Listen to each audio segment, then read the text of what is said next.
Allez, en direct du marché des producteurs du pays. Eh bien, pour la deuxième fois, j'essaye d'interviewer l'une des personnes présentes sur ce marché. En l'occurrence, je suis avec Sarah du jardin Les Arômes. Non, les jardins d'arômes. Voilà, ça va être une relation punch, je pense. Les jardins des arômes, je le dis d'un ton bucolique. Les jardins Et là, d'arômes. vous l'entendez à côté, je mange les jardins d'arômes. Et excuse-moi, mais on ne parle pas bouche pleine. Voilà, d'abord, où est ta serviette, Sarah? Non, maman. Non, ça va. Allez. Donc, Sarah, tu es présentée par 10 000 articles de presse. Tu as su beaucoup faire parler de toi, apparemment. J'ai rien demandé. Je n'ai rien demandé, j'ai pas payé. Je viens me chercher. En tout cas, les gens sont venus te chercher. C'est vrai que tu as... Bah, tu sais, nous charmer avec tes solutions, là. Tu es un peu magicienne, finalement. Non, me dit-elle. Non, sorcière. C'est les plantes. Sarah est justement fait partie de ces personnes dont je parlais, ces fameux néo-ruraux qui ont quitté la ville et qui ont décidé de s'installer à la campagne avec des idées bien précises, pour certaines moins, mais qui se sont découverts et pour d'autres qui avaient une idée bien précise. En l'occurrence, Sarah a décidé de quitter la ville pour s'installer en Provence, dans le Var, Vous voulez quelque chose? et proposer des plantes sous forme d'huiles essentielles, d'eau florale, d'hydrolat. L'eau florale et l'hydrolat, c'est la même chose. On va y revenir avec elle. Là, vous avez Et donc, ces plantes servent à soigner. On parle d'aromathérapie, puisque grâce aux arômes des plantes, eh bien, on arrive à se soigner. Ça a énormément de vertus thérapeutiques. Et c'est ça qui est extraordinaire, c'est que là, on va parler de plantes absolument accessibles, comme le thym, le romarin, le genévrier, l'eucalyptus, et une plante que tout le monde connaît sous le nom de l'immortel, et qui, dans ce langage scientifique, en latin, se dit l'hélicryse. Voilà, donc Sarah a quitté sa ville, la capitale, pour venir dans le Var et créer son exploitation en plantes aromathérapiques pour le plaisir de ses utilisateurs. Alors, elle espère, me dit-elle. Apparemment, oui. On attend quelques instants puisque nous sommes en direct. Oui. Et que Sarah est en train de renseigner une cliente. Tiens, justement, madame, vous voulez bien faire partie de l'interview? Ça fait longtemps que vous connaissez l'aromathérapie? Non, pas longtemps. Et comment vous avez découvert? Par pharmacie. Par la pharmacie. Para. Ah, en parapharmacie, pardon. Et par quel moyen? Par un magasin? Par des journaux? Comment vous avez connu? Simplement par Leclerc qui est à côté, une parapharmacie. D'accord. Et pourquoi? Combien? Très bien, moi ça me convient. Et pourquoi On l'aromathérapie? n'est pas des gens du Nord, on est des gens du Haut-de-France. Voilà. Oula! Chez nous, dès que c'est au-dessus de Marseille, ça y est, c'est le Nord. Vous venez de Belgique pour nous rencontrer? Elle, pas nous. Et vous êtes d'où? Des Hauts-de-France.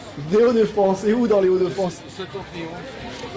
Où ça? Les Septentrion. Septentrion. Vous connaissez pas? C'est pas toujours le Septentrion. C'est pas le Nord. Moi, je Hein. connais pas. Ah non, moi au-dessus de Marseille, ça y est. On n'est pas Galabru, hein. C'est pas le Nord. C'est Septentrion, c'est le Haut-de-France. C'est le Haut-de-France. En tout cas. Waterloo. Waterloo. Attends, on travaille. Non. On travaille là. On travaille. Oh là là, et c'est pire que chez les renseignements généraux, on peut pas laisser traîner le micro.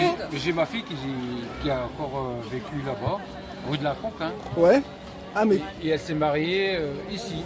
d'accord. Ah oui, donc ça Eh y ben est, non, vous avez du pays. elle vit à Draguignan. D'accord. Oui, donc Et vous elle avez, fait un des pied, cours de danse. vous avez un pied dans le nord et un pied dans le sud. Elle fait des cours de danse avec son mari. D'accord. Sur les douleurs musculaires, articulaires. Ça fait un grand écart. Et vous venez souvent, vous, du coup? Alors, en huile essentielle, c'est Facial ou latéral? On est venu il y a 2 ans. Facial ou latéral? Il y a 2 ans, il y a 2 ans. Ah, il y a 2 ans, d'accord. Tous les 2 ans à peu près. Parce que ça vous fait une trentaine. On fait ce qu'on peut. Hein. Ah bah ouais, sûr. C'est carrément l'opposé. Hein. Et alors, c'est bien le sud? Ben, c'est pas mal. C'est pas mal, hein? Et moi je fais du sud au cul. Et je sais que quand je fais le sud et au cul, le nord est devant. Voilà, ça permet l'orientation. Ouais, non, c'est pas mal. Et C'est magnifique. c'est joli, hein? Bon, il paraît que le nord, c'est très convivial. Très vert. Très vert. Oui, il pleut tout le temps. Justement, ma petite fille est venue dans le Nord, elle a dit, cadeau. l'herbe, Ah oui. elle a dit, l'herbe elle est verte. Ah oui, chez nous c'est normal. Bon, hein. je veux 9 euros. Oui, patron. Alors, je mets une de romarin alors. Voilà, c'est du direct. Eh oui, Je vais vous mettre la notice avec. Voilà, je vous mets tout ça avec. Il nous fallait un grand écran si c'est ça. Bah, Voilà, madame. Merci, c'est gentil. C'est moi qui On va essayer. Ouais, bon. Oui, c'est Oui, vraiment c'est bon. très bon. Voilà, on remarque. Hein. C'est Madame Cachette, c'est Très bien. Monsieur qui paye. Merci beaucoup. Ah, c'est bien. Toujours comme ça. C'est bien, Madame. Normal. C'est normal, je travaille toute l'année, c'est Voilà. à payer. Hein, voilà. Monsieur ne travaille pas alors. Non, si, je travaille. Oh ouais, mais beaucoup moins que moi. Il travaille dans le canapé. Non, non. Non. Et comme Pas je du suis tout. frontalier, je travaille Mais- en Belgique. Ah, Ouais. ça doit passer les caisses de bière alors. Hein. Oui. Ah, c'est notre bière de l'Espérulette qui va être content. Ah, tu as entendu ça? Monsieur est trafiquant dans la bière entre la Belgique et la France. Et par camion, hein. L'art de déformer les propos. Hein. Ouais, c'est bien. Et ça vous plaît de vivre avec un contrebandier, madame? Et plus qu'avec un baratineur. Ah, bravo, elle est bien envoyée. Ah, celle-là. elle est partie, hein. Bravo. Elle est partie, hein. Ah, ouais. Cassé. Le vin en Ah, France, en même c'est temps, il bien. est payé pour ça, Le hein. vin est bien en France, mais la bière est meilleure en Belgique. Oui, mais c'est pour ça que vous avez choisi d'être résident français. Parce que le vin est bien meilleur quand même. Bah, je suis européen. Voilà. Non, mais moi, tous les jours en Belgique, ça ne me dérange pas. Allez, merci pour vos sourires et votre participation. Allez. Merci beaucoup. Bonne soirée. Bonne Faites, soirée. faites un appel en face. On attend pour une table de 3 personnes. Voilà, ils attendent pour une table de 3 personnes, les amis du Mélissan. Allez, en direct du marché des producteurs. Bon, et bien Sarah, quel succès. Oh, bah. Tiens, on va se rasseoir, je vais reposer le micro. Vas-y, assieds-toi.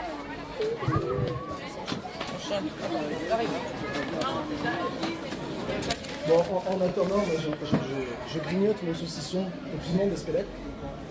Et je craque au bon rosé que m'a offert mon ami Pierre.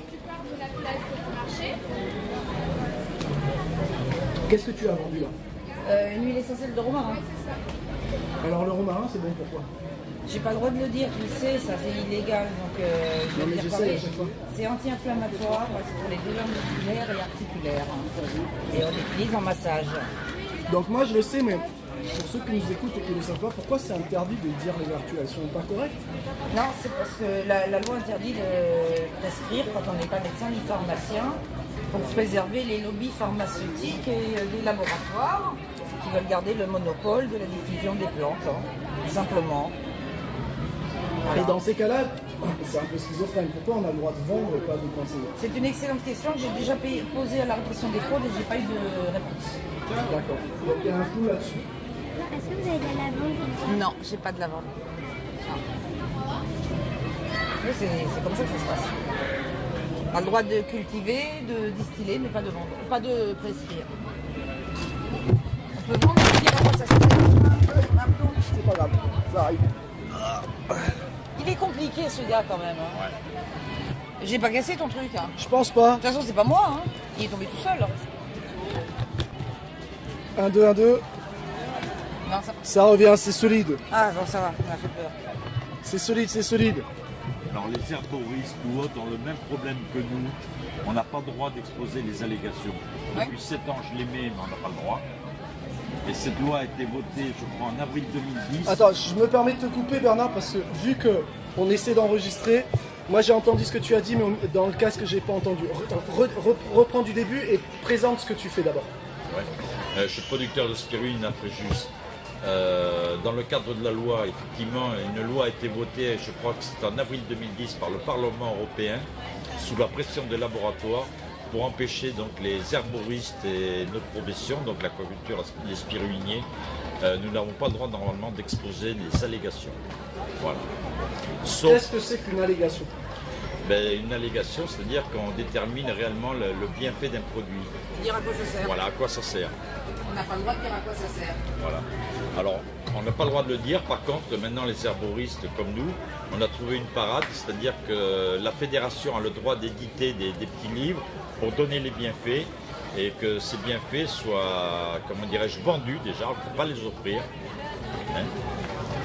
Voilà, donc il y a une façon quand même de détourner la loi. Et parce que Comme- t'as une fédération. Mais Oui, mais les après, herboristes aussi. Hein. la question Je qui suis me pas vient, dans les herboristes. Je suis dans les agriculteurs, je suis pas dans les herboristes. Il n'y a pas de groupement comme ça. de Ouais. Mais bon, je m'en fous en fait. Je suis prévenu que les fraudes peuvent fermer le centre quand ils veulent. Voilà. Sauf qu'à cette heure-ci, je pense qu'ils sont chez eux. Ça fait 7 ans que je l'ai mis. Oui, mon panneau. Vous l'avez vu? Non, mais c'est... la question qui me vient, c'est vous feriez un diagnostic sur une personne comme un médecin. Bon, on peut comprendre, on peut dire un médecin, c'est une formation spécifique. Il y a une différence de compétences entre un producteur et un médecin. Donc je pourrais comprendre qu'un diagnostic, c'est un peu délicat. Par contre, ce qui est difficile à comprendre, c'est une plante a des bienfaits. Après, qu'un médecin donne exactement le nombre de gouttes ou le nombre de dragées qu'il faut prendre, ça se comprend, mais je vois Le pas en problème, quoi... c'est que les plantes que l'on emploie... Alors Bernard Morand et Sarah, Moi, je dis que c'est une Le sorte problème de- que l'on a, c'est que les plantes sont des produits naturels qui peuvent agir différemment suivant les organismes. Et là aussi, dans les allégations, c'est... Voilà. Mais quoi qu'il en soit, je prends mon cas avec la spiruline. En une semaine, on est sûr qu'une personne fortement anémiée est debout et sur pied. Et bon, ben ça a été prouvé, et, voilà, même dans les données scientifiques. Hein. Mais tout est prouvé. Oui. Tout est prouvé et on ne fait. Enfin, moi, je ne reprends que ce que disent les pharmaciens et les médecins, mais voilà. Mais c'est juste une histoire de lobby et c'est tout. Les pharmaciens veulent garder le monopole des plantes et les laboratoires. C'est tout. Sinon, à ce moment-là, il faut nous interdire de produire et de distiller. Hein. est-ce que ce sont des professions en essor ou est-ce que vous êtes justement du fait de la loi Je vais vous rappeler une histoire qui a fait un grand bruit. Mais enfin, grand bruit en même temps, elle est même passée inaperçue pour certains. C'est, je pense qu'il y a une quinzaine d'années, les laboratoires américains qui étaient partis donc dans les forêts, comment dirais-je, consulter les chamans, puisque ces gens-là ne se soignent qu'avec des plantes. Ils avaient obtenu des tas de renseignements donc sur toutes les plantes. En rentrant aux États-Unis, ils avaient breveté toutes ces plantes. Et là, il y a eu un tollé du monde entier en disant non, vous ne pouvez pas faire ça. À ce moment-là, même les chamans n'avaient plus le droit de se soigner avec tout leur savoir. Il y a eu un tollé général. Hein. Ça, je m'en souviens. Ah oui, Oui. ça a été... Ça, je m'en souviens. On est dans la logique Monsanto, brevetage du vivant, quoi. Voilà, on est dans la logique lobby de toutes sortes. Voilà. Le plus fort gagne. On est dans la logique de l'argent, c'est tout. Et pourquoi cette résistance de votre part? C'est une passion? Est-ce que c'est plus la passion des plantes et le métier ou est-ce que c'est plus un engagement citoyen? Sarah et ensuite Bernard. En ce qui me concerne, c'est les deux, c'est la passion des plantes et puis c'est aussi que les gens doivent pouvoir se soigner de manière alternative et comme ils l'entendent. Et moi, je ne vais plus chez le médecin, enfin quasiment plus. Et effectivement, je fais des cures de spiruline et sinon, je me soigne avec les huiles, les miennes ou celles que j'achète. Bernard? Eh bien, disons que il y a énormément de personnes qui sont déçues par l'allopathie. Parce qu'on vous soigne le bras gauche et c'est le bras droit qui tombe malade bien souvent. De toute façon, c'est une image. Hein. Chose qu'avec les plantes, nous n'avons pas de problème secondaire. Hein. Il n'y a pas de... Voilà. Et les médicaments aujourd'hui, c'est que du chimique, Et bon, ça détruit bien souvent plus l'organisme que ça ne l'arrange. Hein. Voilà. Il est vrai qu'il y a des maladies qu'on ne peut peut-être pas soigner avec les plantes. On est obligé de passer par les laboratoires. Mais dans plus de 70% des maladies actuelles, elles peuvent être soignées avec les produits naturels. Ouais, voilà, les petites maladies, les petits bobos, tout ça, il n'y a pas besoin. Et est-ce que ce sont des produits qui coûtent moins cher que les médicaments? Parce que aujourd'hui, c'est pas remboursé par la sécurité sociale, mais si on pouvait imaginer que l'aromathérapie, la spiruline, la phytothérapie était remboursée par la sécurité sociale, est-ce que vous pensez que ça aurait un coût moindre ou est-ce que vous n'avez pas les données ou est-ce que vous avez à peu près un regard clair là-dessus? Moi, j'ai pas de données, mais enfin, ça me coûte pas plus cher, moi, personnellement, de me soigner naturellement que d'aller chez le médecin. J'évite une consultation et j'évite d'engraisser des laboratoires. Oui, mais parce que tu connais aussi. Tu es capable Non, de... Moi, je ne saurais pas quoi utiliser. Il y a des tas de livres qui sont très bien écrits et à la base j'y connais pas, c'est pas grand chose non plus et on se renseigne, on prend des bons bouquins et on arrive très bien à se débrouiller avec les bouquins. Et est-ce qu'il n'y a pas aussi un fait d'une certaine hygiène de vie peut-être parce que... Pas spécialement puisque je suis une grosse fumeuse, donc en termes d'hygiène de vie je suis pas un modèle. Mais en tout cas ça fait des années que j'ai pas pris d'antibiotiques ni d'anti-inflammatoires et je m'en porte très bien. Bernard, ton avis là-dessus? Mon avis sur les... Oui. Est-ce que tu penses que la phytothérapie, aromathérapie pourrait être plus intéressant en termes économiques que les médicaments remboursés par la sécurité sociale? En termes économiques, oui, je pense, parce que ça fournirait de travail à pas mal de personnes. Hein. Disons que les fonds de pension américains seraient peut-être pas trop d'accord non plus, de voir qu'on travaille plus avec la phytothérapie, avec l'aromathérapie et autres. Hein. Voilà, c'est qu'une question de business de toute façon. Ouais, parce que ce qu'il faut comprendre, c'est que les laboratoires permettent de lever des capitaux sur des produits standards, où il y a des productions standardisées. Si ça vient de ressources naturelles, évidemment, ce sont des grands champs, des grandes exploitations, ou alors l'extraction de minerais. Voilà. Que là, on est sur de la production artisanale, ce qui fait la particularité des marchés de producteurs. Et donc, évidemment, ça ne peut pas être dupliqué à grande échelle. Et c'est pour ça que Bernard fait la mention des fonds de pension, c'est que les capitaux ne peuvent pas être investis dans des petites productions aromathérapiques ou phytothérapiques. On ne voit jamais personne venir nous aider. Hein. Pardon ? On ne voit jamais ce type d'industrie venir nous aider, dire tiens, je m'intéresse à votre produit, est-ce qu'on peut vous aider à faire du mécénat quoi. Jamais, ça ne nous arrive jamais. Jamais. Bah justement, peut-être parce qu'ils font pas de mécénat mais du business et qu'ils n'auraient pas assez de retour sur l'investissement. Exactement. La seule chose, c'est le retour sur investissement. Vous leur demandez d'investir dans des startups en informatique et autres, tout ce qui est Internet et autres, le web. Ok, ils y vont, mais pas là. Ouais, bien sûr. Là, il faut quand on part dans ce système, on y va d'abord par passion, pour avoir une vie meilleure. On l'espère tout du moins, que ça arrivera un jour. Mais enfin, je pense que beaucoup de personnes prennent conscience.